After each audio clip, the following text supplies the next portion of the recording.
नमस्कार and welcome to Bharat and beyond. आप एक इंटरेस्टिंग जियोपॉलिटिकल मूवमेंट देखिए। इजराइल ने सीधे सीधे पाकिस्तान के पूरे पीआर नैरेटिव को ही डिसमिस कर दिया है, ये कहकर कि पाकिस्तान को एक क्रेडिबल मीडिएटर ही नहीं है। मतलब साफ है, जो कंट्री खुद को पीस ब्रोकर दिखा रहा था उसे कोई सीरियसली ही नहीं ले रहा है। इसके बाद पाकिस्तान के डिफेंस मिनिस्टर ख्वाजा आसिफ ने पार्लियामेंट में खड़े होकर ओपनली कहा कि इंडिया और इजराइल इस्लामिक वर्ल्ड के दो सबसे बड़े एनिमीज हैं और मुस्लिम देशों को इनके खिलाफ यूनाइट होना चाहिए।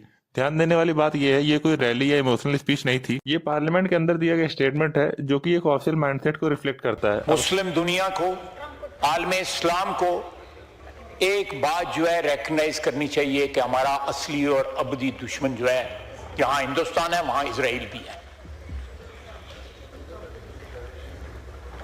अल्लाह करे हम कामयाब हों, ये सुलह सफाई हो जाए, अमन कायम हो जाए, लेकिन इसके ऊपर पहरा देना पड़ेगा।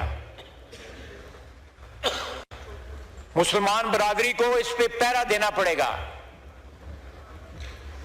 जिस तरह जायनिस्ट इन्फ्लुएंस जो है सारी दुनिया में फैला हुआ है, उसके ताने बाने जो है यूरोप में भी हैं, अमेरिका में भी हैं और जगह पे भी हैं। इवन अरब दुनिया में भी उनके ताने बाने हैं। उसका मुकाबला करने के लिए पाकिस्तान के पास फिर एक अपॉर्चुनिटी है कि वो क़यादत का रोल अदा कर सकता है।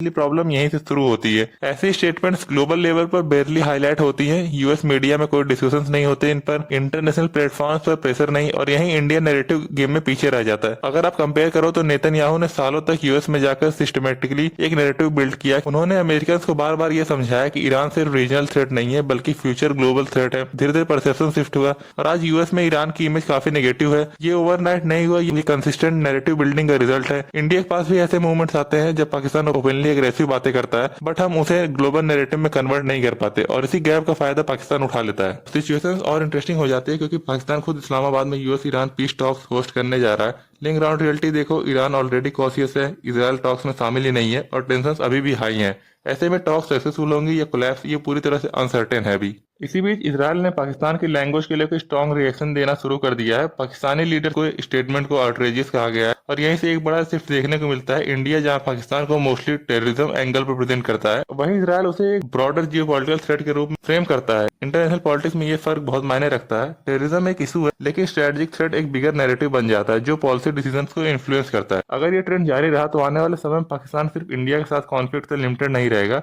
धीरे धीरे इसराइल भी इस इशू को यूएस और यूएन जैसे प्लेटफॉर्म्स पर उठाना शुरू करेगा। उस पॉइंट पर कन्वर्सेशंस कंप्लीटली बदल जाएंगी।